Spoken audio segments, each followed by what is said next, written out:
The Bristol Bay area has a rich history of providing healthcare services to its many communities throughout the region.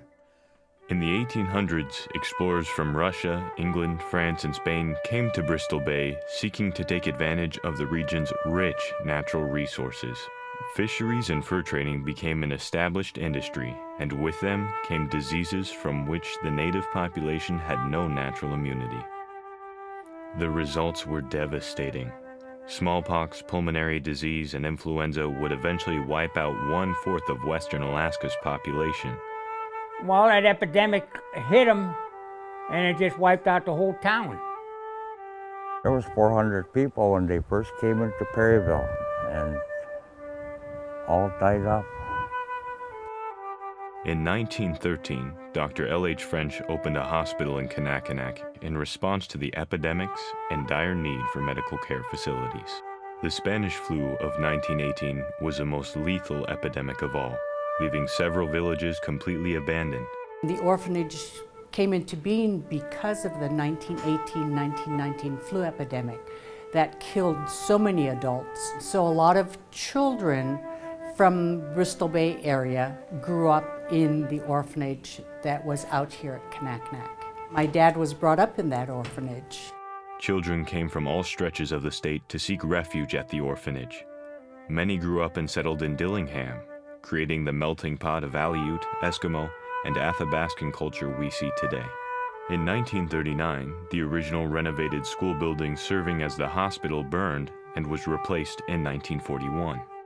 This building still stands today and now serves as the administrative wing to the new hospital built in 1986. In the 1940s, the government began to provide medical treatment to residents. This was mostly done through health or hygiene boats that would come once or twice a year. They came in every spring, around late April or May. Every time it came, my mom made sure the whole family went over there to see the doctors.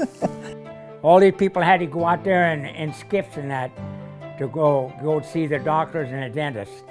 I think they had pretty much of everything because they did x-rays and they did shots and that.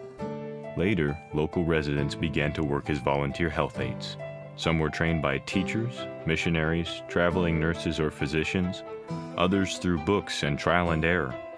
When I was a kid, our parents and grandparents were the doctors, actually. I used to order books for myself to teach myself everything that I can learn.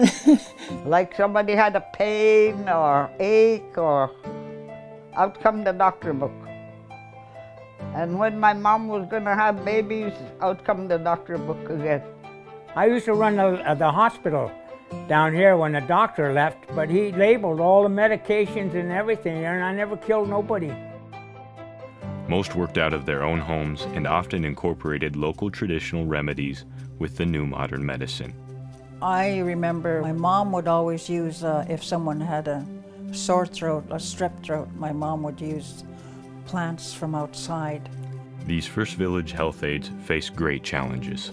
Transportation, communication, and supplies were often hard to come by or non-existent. We didn't have radios and telephones and all that in those days. And our pigeons were all down. And we didn't get doctor visits very often. We didn't even have a runway.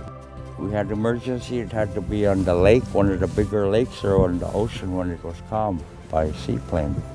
The only transportation they had was by dog team. In 1973, the Bristol Bay tribes formed the Bristol Bay Area Health Corporation. In 1980, BBAHC assumed management of the Kanakanak Service Unit and Kanakanak Hospital, making it the first tribal organization in the U.S. to do so under the Indian Self-Determination and Education Assistance Act. Over the last several decades, advancements in telecommunication, air support, medical services, and training have changed the face of healthcare services in rural Alaska. Today, Bristol Bay Area Health Corporation is the largest year-round Bristol Bay employer and one of the 100 largest businesses in Alaska.